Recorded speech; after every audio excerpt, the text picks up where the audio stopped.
본 방송에서 제공하는 투자 정보는 투자 판단에 대한 조언입니다. 방송에서 제공하는 주식의 가치, 가격 상승 및 가격 하락에 대해서는 방송사에서 보장하지 않습니다.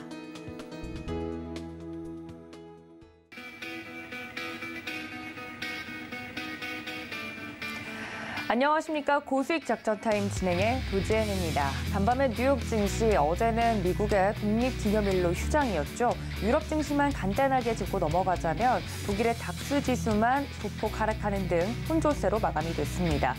글로벌 증시 전반적으로 지금 상황이 좋지 않은 형국이기 때문에 관련해서 어제 우리 증시도 부진한 흐름을 이어가는 모습 보여줬는데요. 오늘 또 어떤 이야기들을 가지고 작전을 세워볼지 많은 분들이 궁금해하실 텐데 하반기를 준비하는 마음으로 하반기 대응 전략 제대로 세워보도록 하겠습니다. 끝까지 저희와 함께해 주시면 감사할 것 같고요. 글로벌 증시뿐만 아니라 암호화폐 시장도 최근 어려움을 겪고 있는데 관련돼서 암호화폐 시장 점검해보고 오겠습니다. 함께 보시죠. 네, 안녕하세요. 캐스터 이은주입니다. 간밤에 전해졌던 암호화폐 소식들 함께 살펴보도록 하겠습니다. 어제 미장이 휴장한 가운데 우리 시장 전반적으로 파란불 켜내면서 상승 흐름 보여주고 있습니다. 이 마켓캡도 전일 대비 소폭으로 상승을 해줬고요. 현재 9천억 달러 가까이에서 거래가 되고 있습니다. 전반적인 시가총액 어제 대비는 2.7% 올랐다라고 집계가 되고 있는데 비트코인이 2.93% 올라주면서 여전히 2만 불 아랫대에서 거래가 되고 있습니다. 플랜 B가 비트코인 가격과 관련된 전망치를 내놓았습니다. 굉장히 유명한 이 온체인 데이터 S2F 모델을 고안한 이 암호화폐 전문 분석가죠. 플랜 B가 자신의 트위터를 통해서 자체 개발한 비트코인의 온체인 지표 모델이 6월 중에서 약세에서 강세로 전환됐다라고 전했는데요. 하지만 이 비트코인의 강세 전환 시그널을 완벽하게 예측할 수는 없다라고 또 조심스럽게 이야기를 내비치기도 했습니다. 또 이 상대 강도 지수인 RSI에서는 현재 강세 시그널이 추가적으로 확인되지 않았기 때문에 이 완벽한 상승장이다라고 섣불리 판단하기는 어렵다고 이야기를 전했습니다. 또 다른 암호화폐 분석가죠. 알리 마르티네즈가 비트코인의 바닥이 근접했다라고 이야기를 했습니다.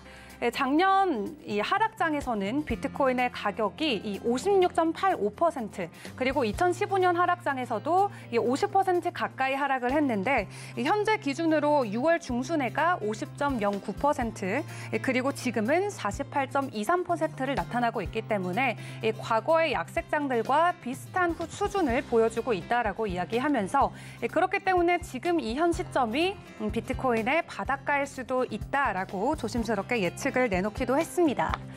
해당 애널리스트가 참고한 이 지표 MVRB는 자산이 시장에서 얼마나 고평가 혹은 저평가됐는지를 알려주는 지표인데요. 비트코인의 가격 흐름을 파악하는 주요 지표 중에 하나로 우리 시장에서는 사용이 되고 있습니다. 다음으로 이더리움 가격 보도록 하겠습니다. 이더리움 전일 대비 5% 넘게 올랐습니다. 일주일 전 대비는 6.49% 하락을 했는데요. 비트코인보다는 전일 대비 큰 폭의 상승 흐름 보여줬지만 전주 같은 기간 대비는 좀 더 많이 하락하는 모습을 보여주고 있습니다. 현재 이더리움 다행히 1,100불 위에 가격 안착하면서 현재는 1,130불대 거래가 되고 있습니다. 3위에 테더 보도록 하겠습니다. 큰 변동성 없이 현재 가격 99센트에 고정돼서 거래되고 있고요. USDC와 관련된 소식들이 최근 업계를 뜨겁게 달구고 있습니다. 얼마 전에 있었던 테라 스테이블 코인의 파산으로 스테이블 코인들과 관련된 이슈들이 계속 제기가 되고 있는데요. USDC 같은 경우는 알고리즘 기반의 스테이블 코인이 아닌 현물 자산을 기반으로 하는 코인이기 때문에 조금 더 안정성이 있을 수는 있지만 이들이 정말 그 돈을 모두 안전하게 상환할 수 있는지에 대한 의문은 계속 이어지고 있습니다.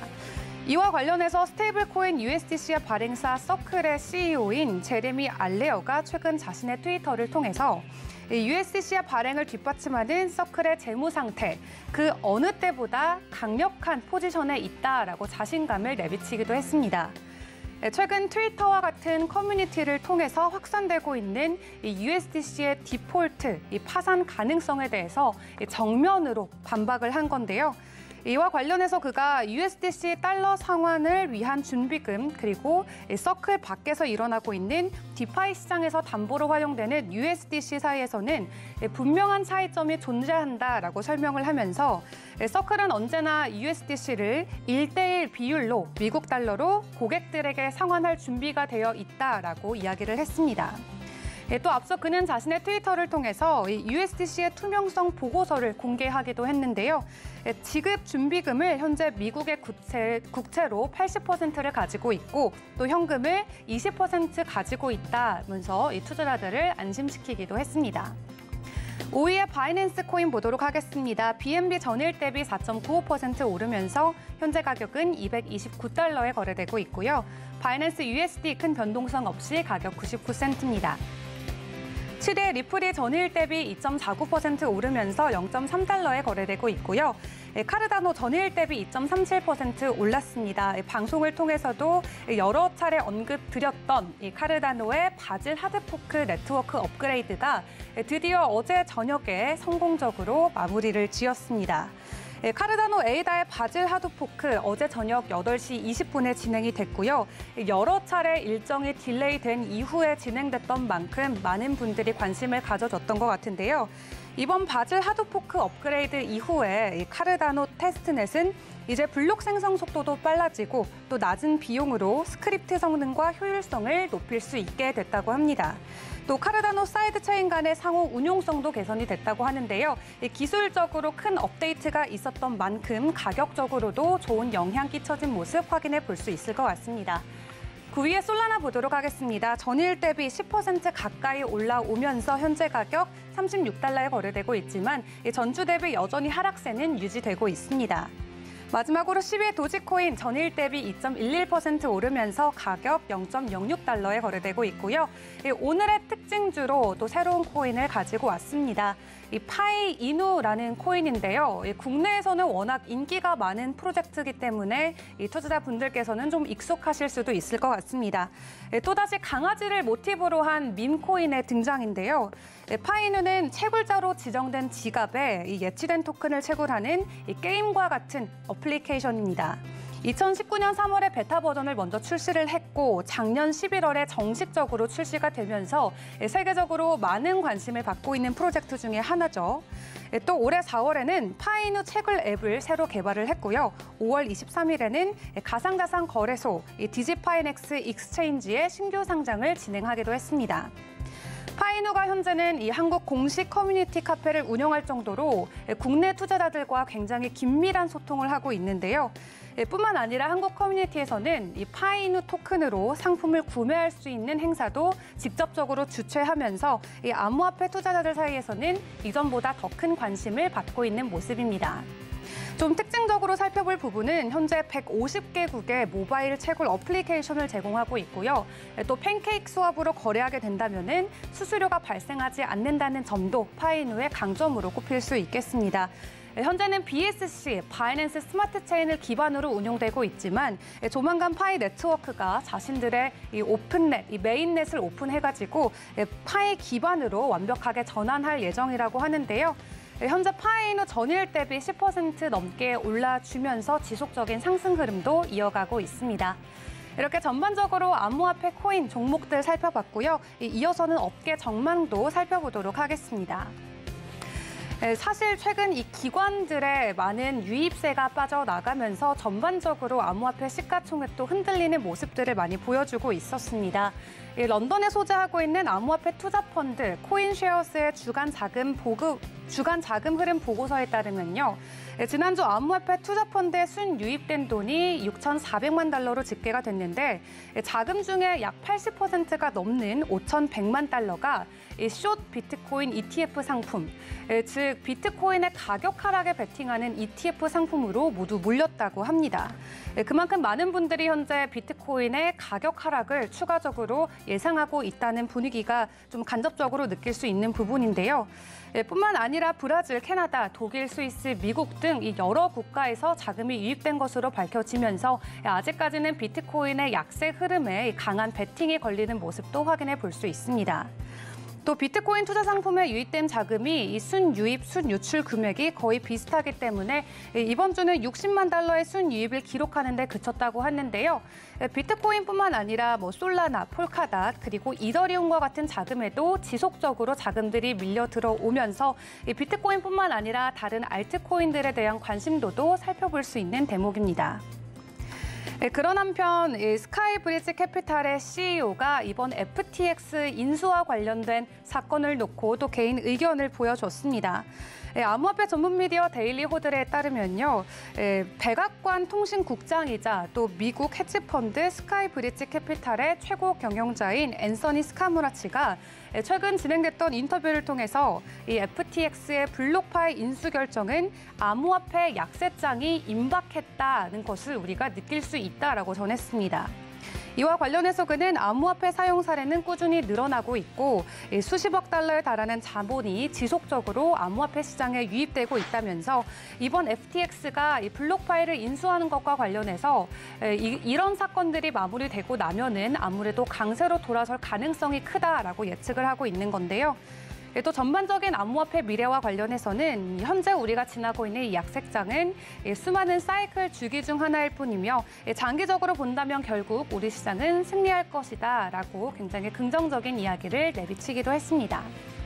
그럼 이어서 글로벌 주요 이슈들도 살펴보도록 하겠습니다. 쿠코인의 CEO가 충분한 비트코인을 보유하고 있다면서 출금 중단 계획이 없다라고 확실하게 입장을 내비쳤습니다. 최근 암호화폐와 관련된 사업군들 줄파산을 하면서 대형 거래소들도 굉장히 큰 리스크, 위험에 노출이 돼 있었습니다. 최근 업계에서 일부 온체인 데이터 플랫폼을 이용해서 이 쿠코인이 소유하고 있는 것으로 추정되고 있는 14개 암호화폐 지갑을 추적을 해보니까 쿠코인의 잔고가 하루 만에 18억 달러에서 1,000만 달러로 급감했다면서 쿠코인이 모든 출금을 중단할 가능성이 제기가 됐었습니다. 그러자 쿠코인의 CEO가 바로 자신의 트위터를 통해서 쿠코인은 충분한 비트코인을 소유하고 있고 또 테라 붕괴 사태로 우리는 충격을 받지 않았다면서 고객의 암호화 자산에 대한 출금을 중단할 계획이 없다라고 확실히 입장 표명을 했는데요. 대다수의 온체인 데이터 추적 툴들이 거래소들이 보유하고 있는 지갑을 완벽하게 추적할 수는 없다면서 우리는 현재 데이터에서 가지고 보여주는 수치보다 훨씬 더 많은 코인들을 안전하게 보관하고 있다라고 입장을 밝히기도 했습니다. 다음으로 싱가포르와 관련된 소식도 살펴보도록 하겠습니다. 싱가포르 통화청에서 개인 투자자가 암호화폐에 투자하는 것을 본격적으로 좀 제한할 수 있는 검토안을 준비 중이라고 합니다. 현재 전 세계를 걸쳐서 지금은 개인, 기관, 또 다양한 회사들이 암호화폐에 자금을 넣고 있는 추세인데요. 하지만 싱가포르 중앙은행 같은 경우는 워낙 소비자 보호 장치의 도입을 위해서 앞으로 암호화폐 거래 플랫폼과 관련해서는 추가적으로 리테일 투자자들이 참여하지 못하게 하는 방안을 추진 중이라고 전해졌는데 이와 관련해서 2017년부터 싱가포르 통화감독청은 암호화폐가 리테일 업계에 부적합한 투자라고 경고를 해왔다면서 대다수의 암호화폐가 급격한 가격 변동으로 인해 투기적 성격을 띠고 있고 또 사람들은 투자한 돈의 대부분을 잃을 수 있는 위기에 놓여 있다면서 암호화폐를 투자를 위해서 돈을 빌리면 더 많은 부채를 떠안을 수도 있다라고 경고의 목소리를 내기도 했습니다. 마지막으로 국내 소식도 살펴보도록 하겠습니다. 최근에 있었던 완도 일가족 사건 다들 기억하실 것 같은데요. 해당 일가족이 루나에 투자한 사실이 밝혀지면서 그로 인해서 극단적인 선택을 한 것 아니냐는 좀 조심스러운 추측도 나오고 있죠. 하지만 일각에서는 암호화폐에 투자한 투자자 본인의 잘못이라면서 이 투자자들을 죄인처럼 몰고 가는 이 사회적 분위기에 최화인 금융감독원 블록체인 발전 포럼 전문위원이 이러한 사회적 분위기를 비꼬았습니다. 최하인 전문위원은 EBN에 기고한 칼럼을 통해서 사실 잘못은 투자자가 아닌 투자자들에게 코인을 판 프로젝트의 잘못이다라고 명료하게 집어냈는데요. 그리고 이렇게 망할 수 있는 프로젝트인 것을 알면서도 함께 눈을 속인 VC들과 거래소 그리고 코인 평가사들의 공동 책임이 있다면서 이렇게 명백한 범죄자들을 놔두고 왜 피해자가 욕을 먹어야 하냐면서 본인은 이해할 수 없다라고 강조하기도 했습니다. 또 마켓 메이커를 동원해서 가격을 끌어올리는 데 맛을 들인 프로젝트는 더 이상 기술 개발에 전념하지 않는다고 지적하기도 했는데요. 또 글로벌 세력과 결탁해서 가격을 끌어올리고 이렇게 정점에서 팔아치우면서 이 수많은 개미들을 시체로 만드는 무감각해지는 자신들의 성공에 도취되어 버리는 것을 본인은 다양한 사례들을 지켜봐 왔다면서 이 블록체인 프로젝트의 다크사이드를 다시 한번 꼬집어내기도 했습니다. 거시적으로 볼 때는 굉장히 호황을 누릴 것 같은 암호화폐 시장이지만 또 굉장히 작은 마이크로한 부분을 살펴보자면은 이러한 위험 요소도 분명히 존재하는 시장입니다. 이런 부분도 특별히 유의하셔서 투자에 진행하셔야겠습니다. 지금까지 전반적인 암호화폐 시장 상황 전해드렸습니다.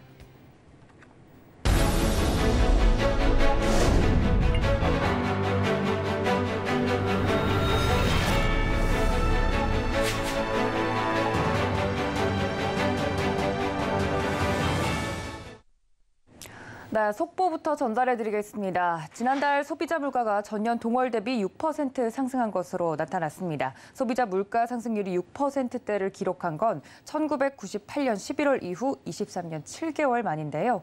물가의 정점이 보이고 있질 않습니다. 물가와 더불어서 고용지표, 이번 주에도 중요한 경제지표들이 발표가 될 예정인데 이러한 점들을 고려했을 때 금융당국 그리고 글로벌 증시에 대해서 어떻게 대응하면 좋을지 그 부분에 대해서 여러분들 집중적으로 저희와 함께 작전 세워보시면 좋을 것 같습니다. 자, 다시 돌아와서 월가 트레이더 버니의 미국 주식 시간인데요.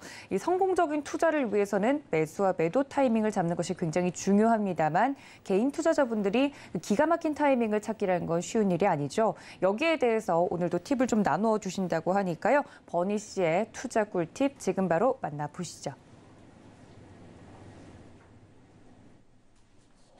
Let's look at current conditions that we've been monitoring, we continue to monitor, and we'll be monitoring going forward to be able to identify what state we think the market could be in over the next 3 to 6 months. Currently, we still think that it's a 4-year presidential cycle. The market should do better in the last half of this year, particularly in the last quarter of 2022. I've stayed with that thought process. I continue to believe in that thought process. Whether we make new highs or not in the market anytime soon, I have no idea. But I'm just trying to identify good market entry opportunities. Now, let's just kind of step back for a minute. We know, we talked about before, in the first quarter of this year, Warren Buffett bought $53 billion worth of stock. He bought 40 of that $53 billion, 80% of it, or a little over, almost 80% of it, in a 7-day window. And it was all at the lows of the market. So not only was he waiting and patient, but when he gets good prices to buy, he does buy. But if we look at what he's talked about over time, and how he values the market over time. And remember, he lagged the market significantly in 2020 and 21 because he wasn't fully invested to the extent that he could be. Okay, he looks at things in terms of a total market capitalization in the stock market relative to gross domestic product.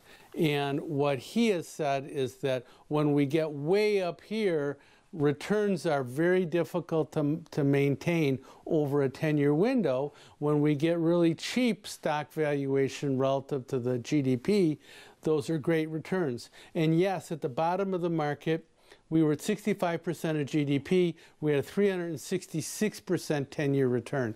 He was able to buy Goldman Sachs at a tremendous discount. He also did back here in 1990, he bought Salomon Brothers at a tremendous discount back then. And Salomon Brothers turned into Citibank, and it turned into a really attractive purchase for him at the time. Now, he has started to buy pretty aggressively, okay? And when we go back over here at the top of the market in 2000, yeah, we had a 17% return over the next decade. But from 02 to 08, the market rallied fairly substantially. 02 to 07, then 08 we had a decline. So we have to think about this. And then also from, say, 98 to 2000, we had a rip-roaring rally. So valuation is important, but when we look at it over a 10-year window, and we know we were really overvalued up here at the end of last year, we got to be careful about that. I think we could still have a difficult valuation here, but yet we could find a way for a 4-year rally to be able to have great returns, and then another, say, 4-year decline, and we're back to the soup. Basically no returns over a 10-year window. So 10-year windows are pretty long to be able to look at things. This chart is the chart that I continue to hammer on. It's the most important thing I think that's going on. We're comparing positioning levels to sentiment levels. And I think that that's the thing that really drives us more than anything else, is that this is the American Association of Institutional Investors and how much allocation they are to the stock market.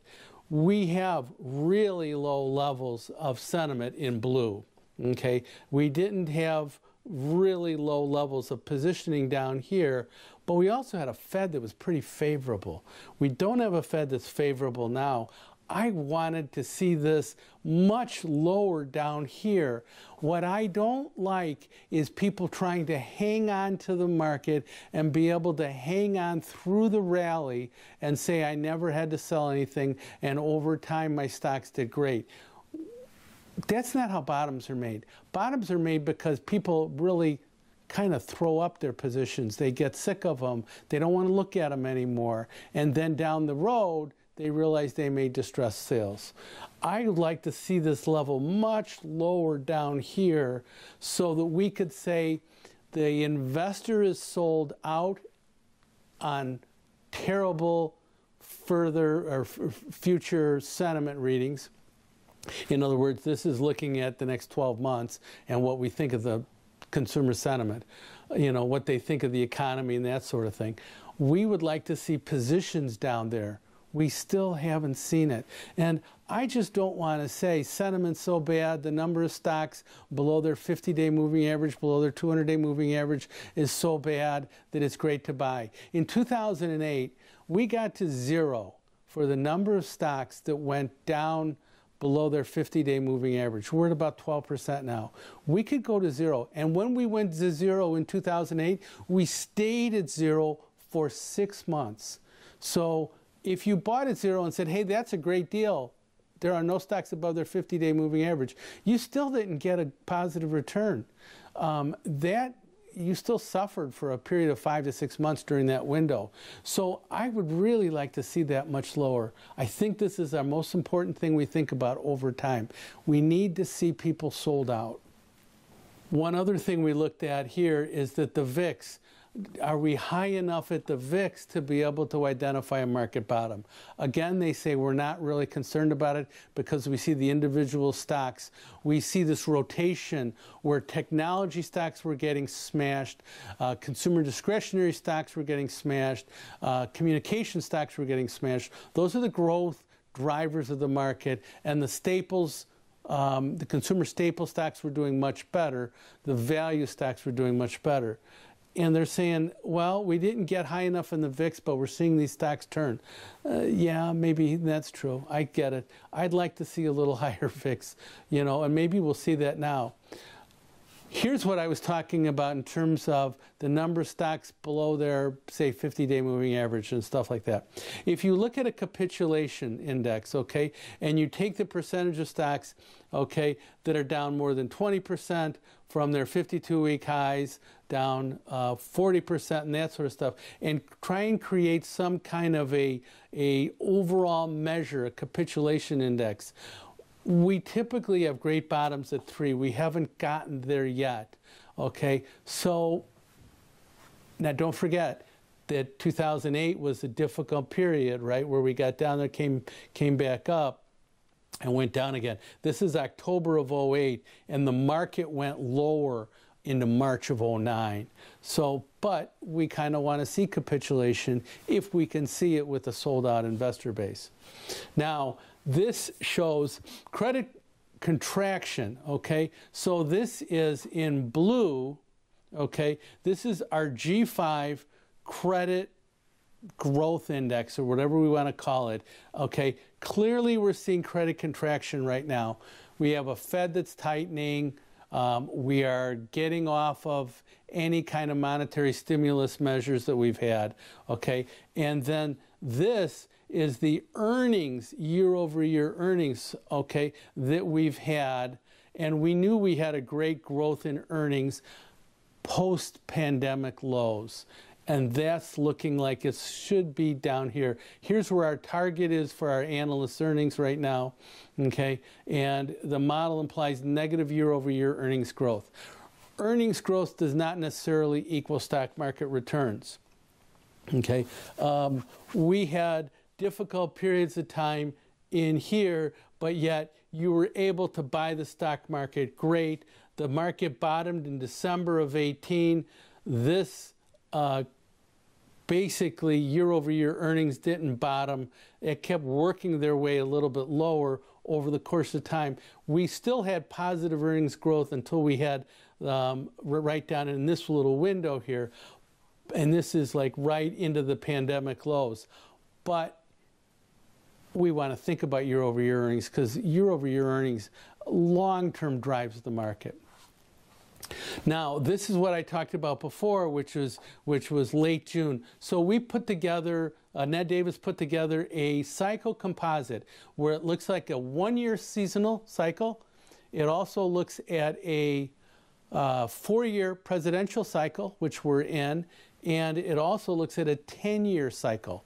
So when we look at that and we put that together, that's blue, that just by itself says that the trend of this thing, the composite, should bottom in late June. And we have been, outside of an early decline right here, we have been pretty much holding to that level. This doesn't show the magnitude of the move. This just shows the bias, okay? And my thought process was the fourth quarter of this year should be a good quarter for the market, and maybe we could turn around. If I could find those investors sold out, I would say this is a dynamite time to buy. I haven't been able to find those investors sold out yet. So, but when we look at those cycle composites for 1 year, 4 year, and 10 year, this is what it looks like for 2022. 네, 버니의 미국 주식 본방송을 놓쳐서 아쉽다 하시는 분들은 서울경제TV 유튜브 채널에서 다시 보기가 가능하니까요. 여러분들 이 점까지 기억해 주시면 감사하겠습니다.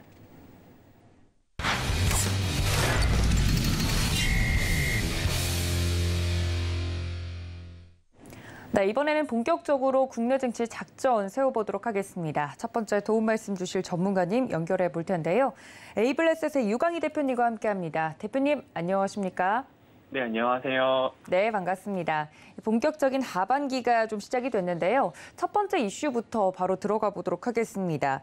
하반기 시작하기 전에 지난 상반기를 좀 정리를 하고 넘어가면 좋을 것 같은데 지난 상반기를 좀 돌아봤을 때 많은 투자자분들이 힘들었다 이렇게 좀 이야기를 하실 것 같습니다. 실질적으로 6월 한국 증시 성과가 전 세계 주요국 증시 30여 곳 중 최하위인 것으로 드러났는데 정말 돌아보면 정말 힘든 상반기였습니다만 6월 국내 증시 정리를 하고 넘어가 볼까요? 네, 말씀하신 것처럼 7월 첫 주이기 때문에 6월 우리나라 증시를 좀 정리해보고 가면 좋을 것 같은데요. 6월에 코스피가 13.2% 하락을 했습니다. 이 수치는 2018년 10월에 13.4%를 하락한 이후에 거의 한 3년 8개월 만에 월간 최대 낙폭을 기록을 한 건데요. 상반기 기준으로는 2000년대 들어서 가장 큰 낙폭인 또 마이너스 21.7%를 좀 기록을 했습니다. 전쟁으로 인한 물가 상승도 있었고 금리 인상 영향으로 좀 큰 폭의 하락을 기록을 했는데요. 사반기에도 좀 악재만 있는 상황이기 때문에 7월에도 좀 긍정적인 기대를 갖기는 어려운 상황인 것 같습니다. 특히 글로벌 증시에서 한국 증시의 하락폭이 컸는데요.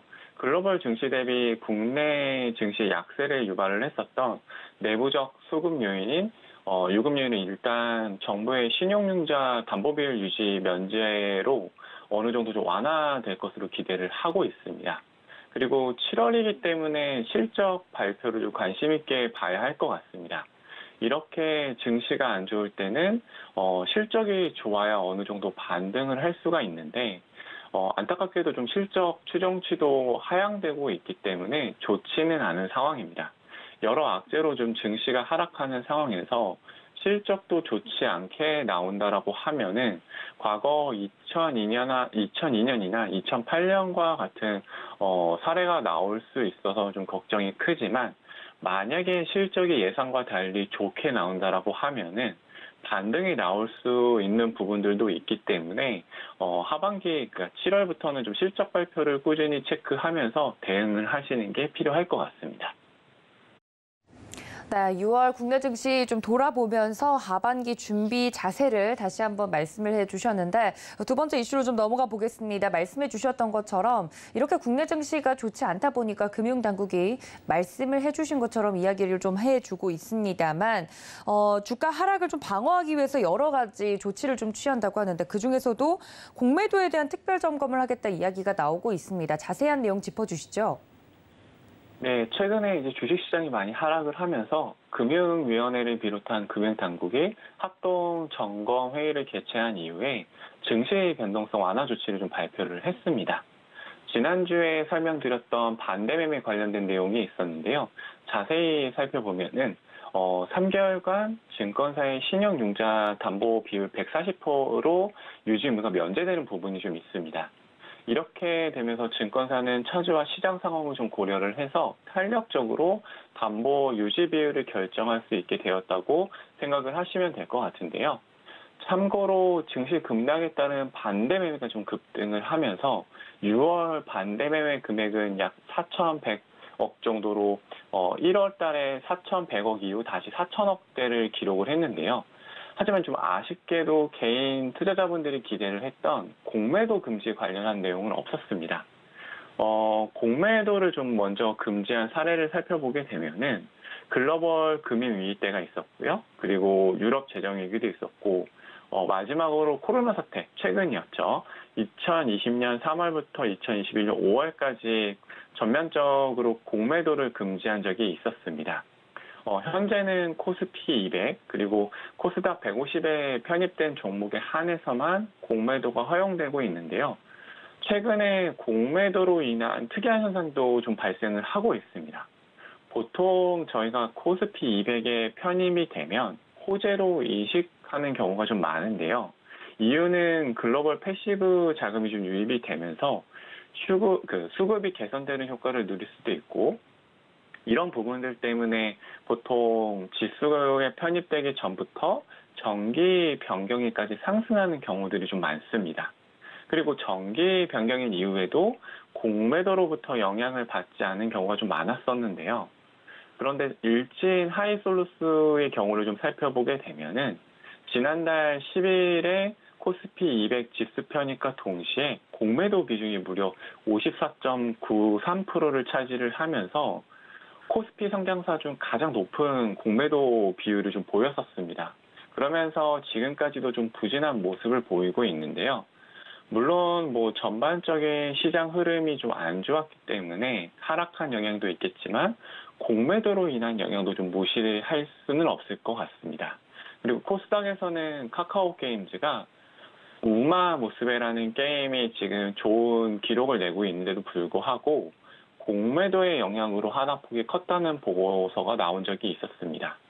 참고로 4일 기준 코스닥 종목 중에서 공매도 거래량을 보게 되면 1위가 카카오게임즈, 2위가 시젠, 그리고 3위가 셀트리온 헬스케어, 4위가 HLB, 5위가 에코 프로비엠, 좀 공매도 비율 중에 높은 종목들인데요. 이렇게 공매도 거래량 상위권에 있는 기업들의 경우를 좀 보게 되면은 개인 투자자 비중이 높고 하락폭이 좀 크다 보니 개인 투자자 분들의 입장에서는 공매도 금지가 이번에 포함이 안 된 게 좀 많이 아쉬운 부분이 있을 것 같습니다.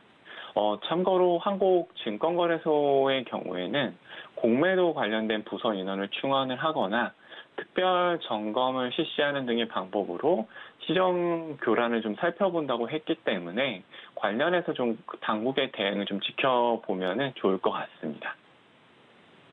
네, 금융당국의 조치와 관련돼서 투자자분들이 짚어볼 포인트 이야기를 해드렸습니다. 정말 이렇게라도 해서 국내 증시가 좀 상승세를 이어가면 좋겠다는 생각이 드는데요. 관련돼서 다음 질문으로 좀 넘어가 보도록 하겠습니다. 최근 하나의 유행처럼 되어버린 것 같은데 이 무상증자와 관련된 이야기입니다. 시장에서 상승 모멘텀이 없다 보니까 종목들이 이 무상증자 이슈로 권리락 효과를 좀 보면서 착시 효과 때문에 주가가 상승하는 것을 좀 보면서 무상증자라는 말만 붙으면 주가가 좀 상승한다 이야기들이 나오고 있습니다만 꼭 그런 건 아니지 않습니까? 대표님 좀 자세하게 짚어주시죠.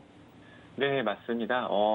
최근에 주식시장에서 가장 핫한 단어 두 가지를 좀 뽑으라고 하면은 공매도와 무상증자일 것 같은데요. 이제 무상증자라는 거는 신주를 발행해서 기준 주주분들에게 일정 비율로 나눠주는 것으로 생각을 하시면 될 것 같고요. 이렇다 보니 좀 시가총액에는 변화가 없습니다.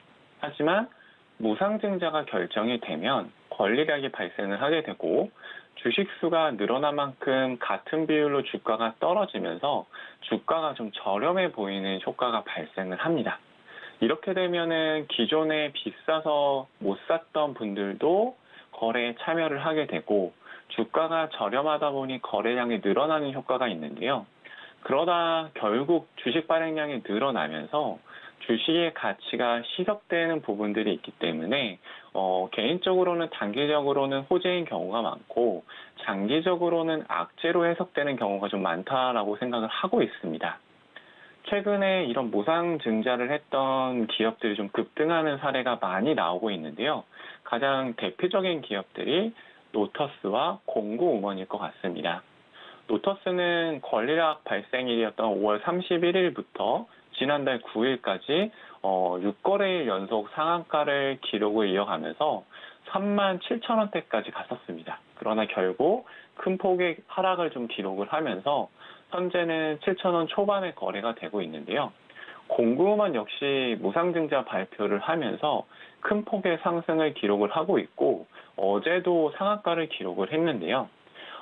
잘 아시겠지만 주식은 계속 상승만 할 수는 없기 때문에 이렇게 된다라고 하면 나중에 좀 고점에 매수를 하신 분들의 경우에는 좀 손실이 나올 수도 있는 부분들이 있기 때문에 이런 무상증자로 인해서 좀 급등하는 종목들을 거래를 하실 때는 어느 정도 하락을 할 수 있다라는 부분들을 고려하시고 거래를 하시는 게 필요할 것 같습니다.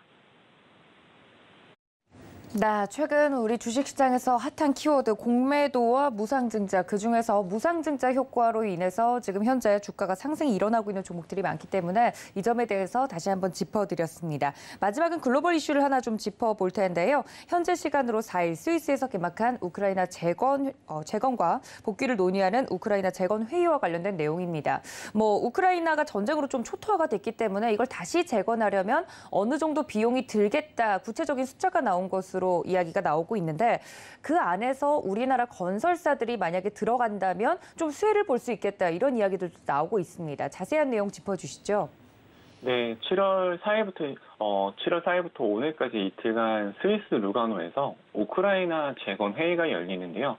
이 회의 같은 경우에는 우크라이나 재건 및 복구를 논의하기 위해서 처음으로 열리는 고위급 국제 회의라서 시장에서 좀 주목을 하고 있는 상황입니다. 화성으로 참석하는 젤렌스키 대통령을 포함해서 한 40여 개의 국가와 주요 국제기구의 대표들이 참석하는 것으로 알려져 있는데요.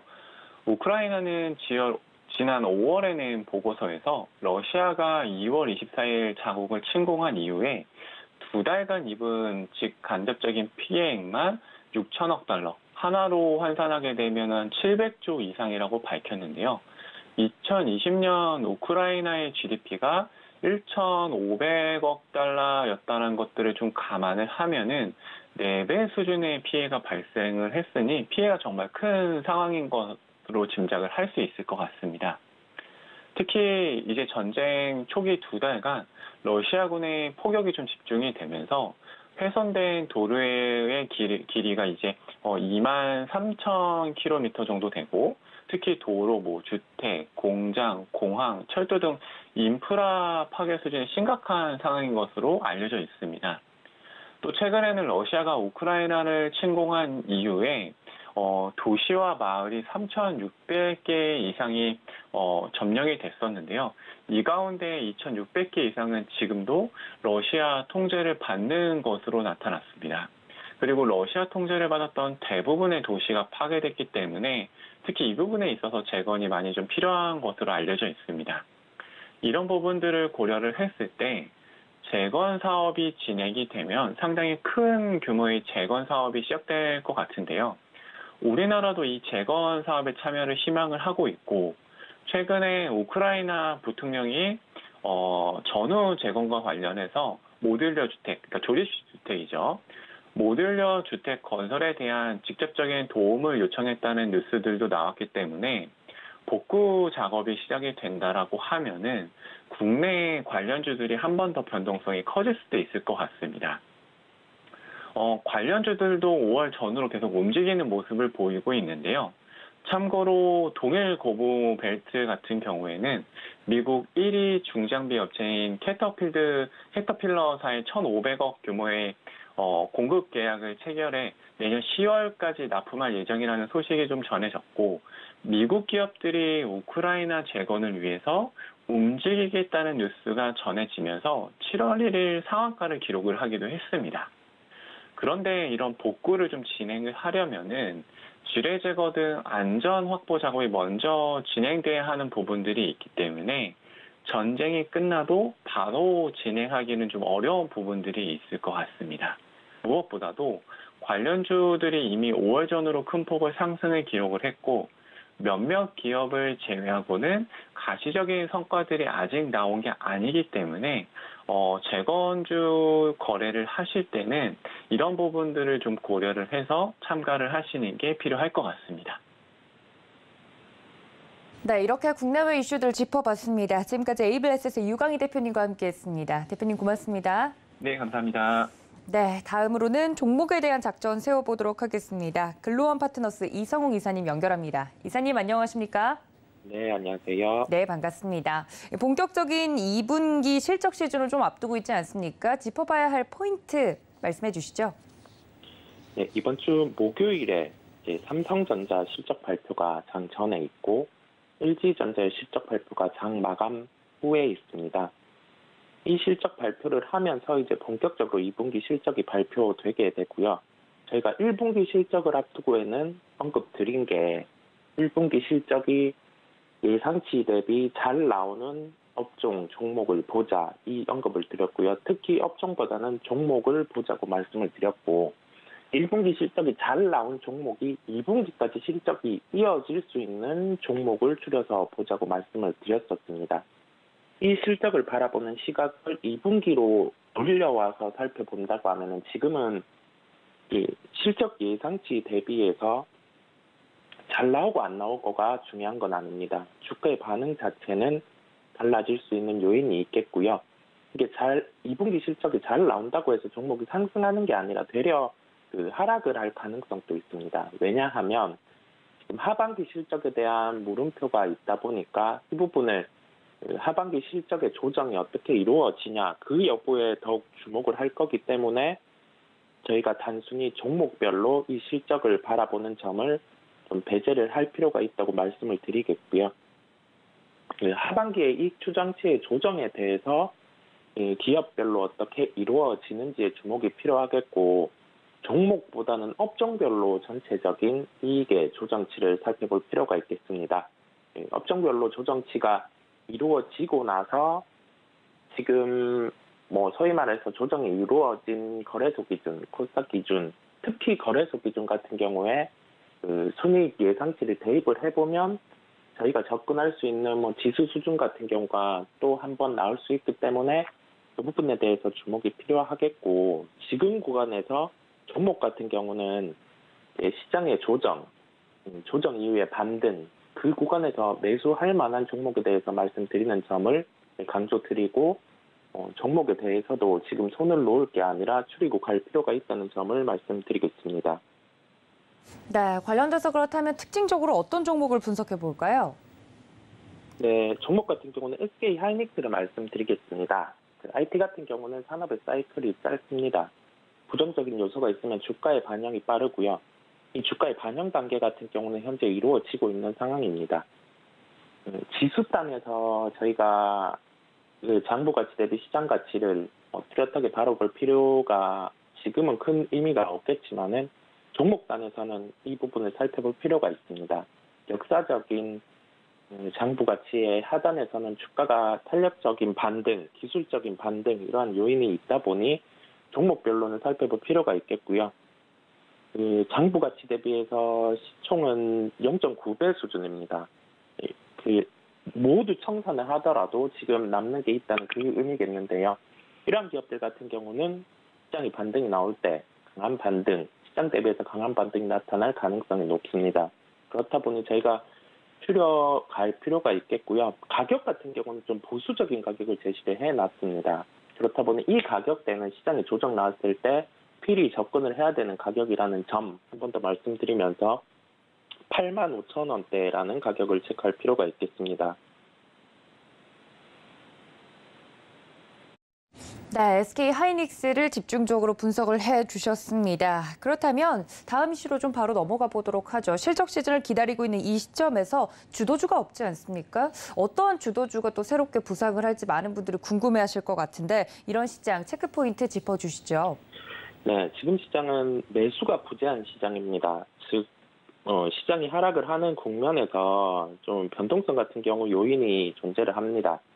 이게 하락을 할 때 보면 매도에 대한 물량은 있는데 매수에 대한 점은 위로 올려치는 게 없다 보니까 이와 같이 지수의 하락이 나타나게 되는 거고요. 저희가 그런 점을 지금 시장에 대해서 인지를 할 필요가 있겠고 종목별로 수급 요인에 대한 체크가 필요하겠습니다. 당장의 실적 같은 경우를 반영하지 않는 시장이고 각 종목들이 싼 구간, 소위 말해서 싸다라고 하면은 일반적으로 저희가 주가 수익 비율, 성장에 대한 그 프리미엄 요인을 대입 또는 장부 가치 대비 시장 가치 모두 청산하더라도 남는 기업인지 그 여부에 대한 지표를 통해서도 살펴보더라도 점차 싸지는 기업들이 많거든요. 저희가 그런 점에 대해서 주목을 하면서 연속적인 수급이 유입되냐 단적으로 그 점까지 체크를 할 필요가 있다 보니까 저희가 수급 요인에 대한 기업을 한 번 더 체크하고 가겠습니다. 네, 관련돼서 볼만한 특징적인 종목 어떤 종목일까요? 네, 종목은 루트로닉을 말씀드리겠습니다. 루트로닉은 저희가 미용과 관련된 기기 업체인데요.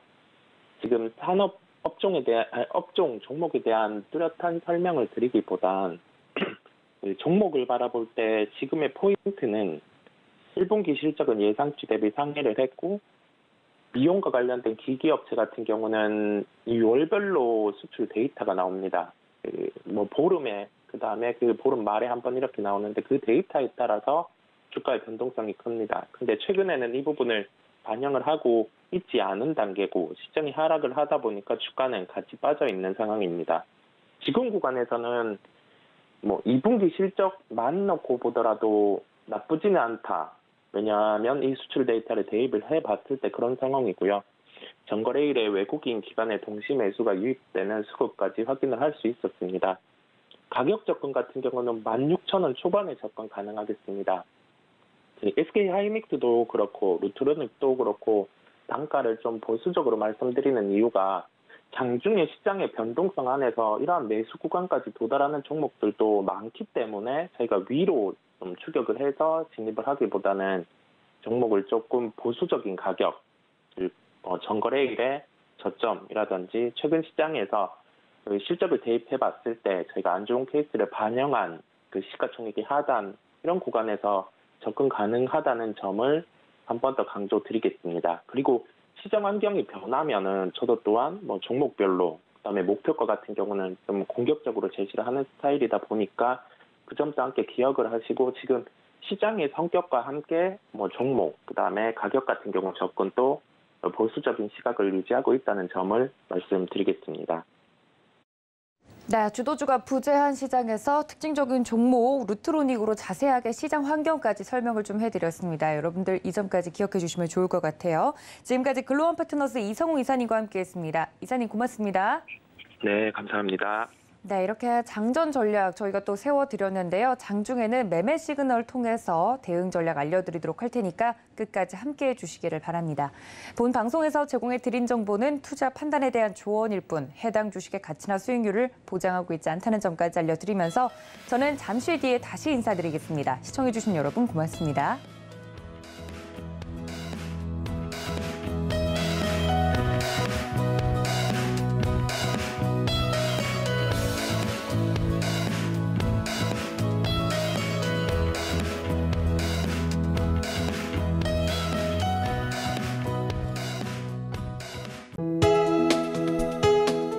본 방송에서 제공하는 투자 정보는 투자 판단에 대한 조언입니다. 방송에서 제공하는 주식의 가치, 가격 상승 및 가격 하락에 대해서는 방송사에서 보장하지 않습니다.